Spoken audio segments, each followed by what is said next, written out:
से मूव करने की ओर, बी से ए की ओर ना, तो बी से ए की ओर, तो ऐसा लिख दिए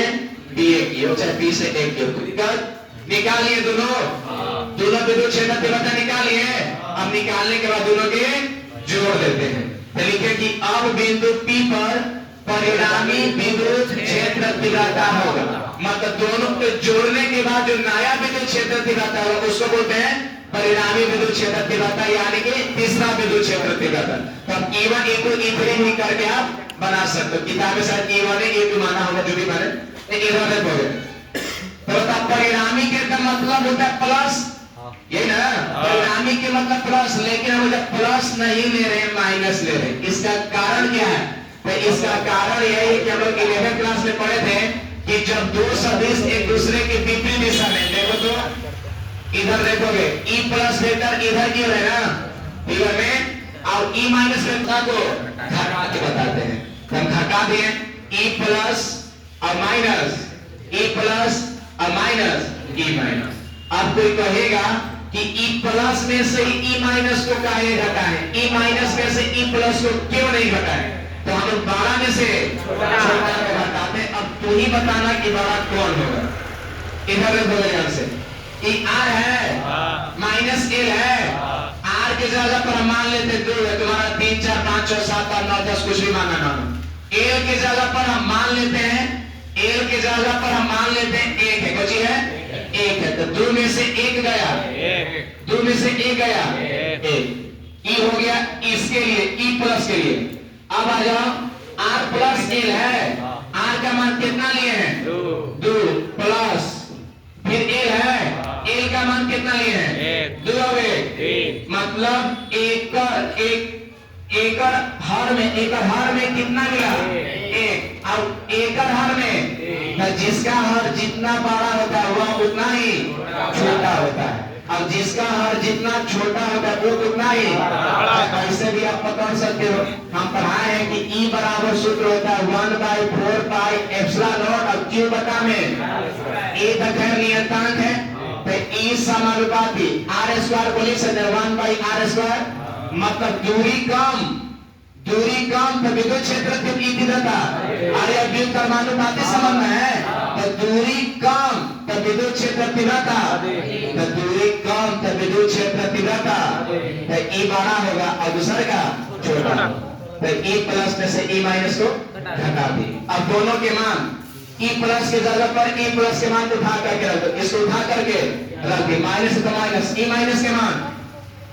के मान उठा करके जरा ऊपर Q कॉमन था, Q नीचे 4 पाई एप्सिलॉन नॉट कॉमन कर लिया। यहाँ से Q था, Q निकाले लिए तो ऊपर में 1 बच गया ना, 1 बटा में इतना माइनस E निकाले लिए, Q निकाले लिए, ऊपर में 1 बच गया 10 के 10 बाटा पके एक लोकम नहीं निकलेगा, गुना कर बाटा पके घटा, इतना गुने इतना ये मिलेगा माइनस तो माइनस, इतना गुने इतना ये वाला मिलेगा। तो ये देखो 4RL कैसे आ गया, तो इसका सूत्र होता है A प्लस B का होल स्क्वायर माइनस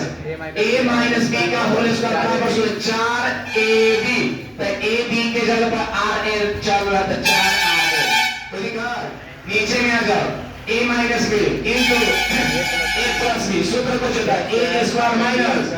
अब दोनों के पावर सेम है, पावर सेम कोई दिक्कत, इतना तो सीखी हुआ। चाहे आप इसको तोड़ोगे A प्लस B के होल स्क्वायर पर तोड़ो A स्क्वायर और प्लस के B स्क्वायर और प्लस के 2RL, तो देखा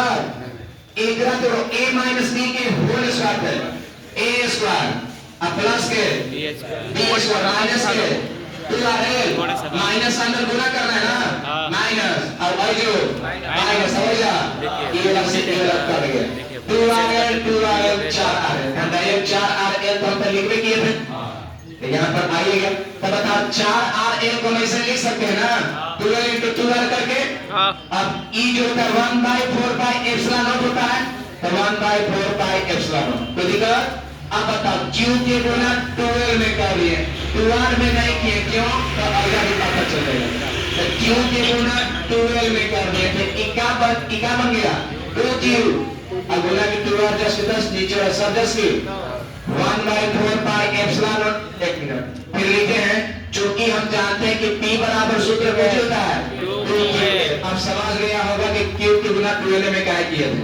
वो दिक्कत जब यहाँ देखो तो 2QL है ना, तो 2QL, तो 2QL के जगह पर हम कोई चीज लिख सकते हैं, P लिख सकते हैं, अरे लिख सकते हैं ना। 2QL किसका सूत्र E होता है 2QL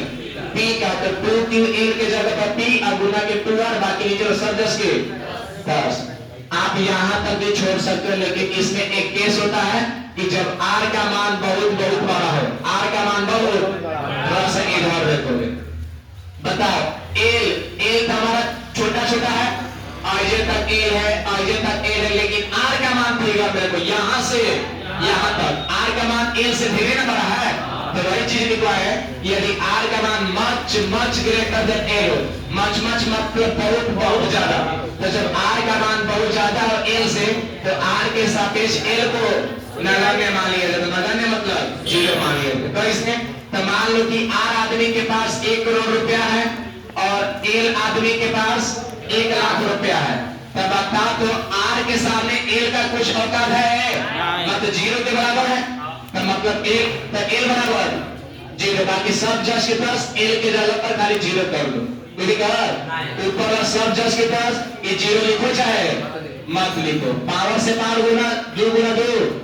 ऊपर में 1 बार नीचे में 4 बार, तो काटी तब नीचे में 3 गो बची 3 गो। अब यही होता है विद्युत क्षेत्र तीव्रता का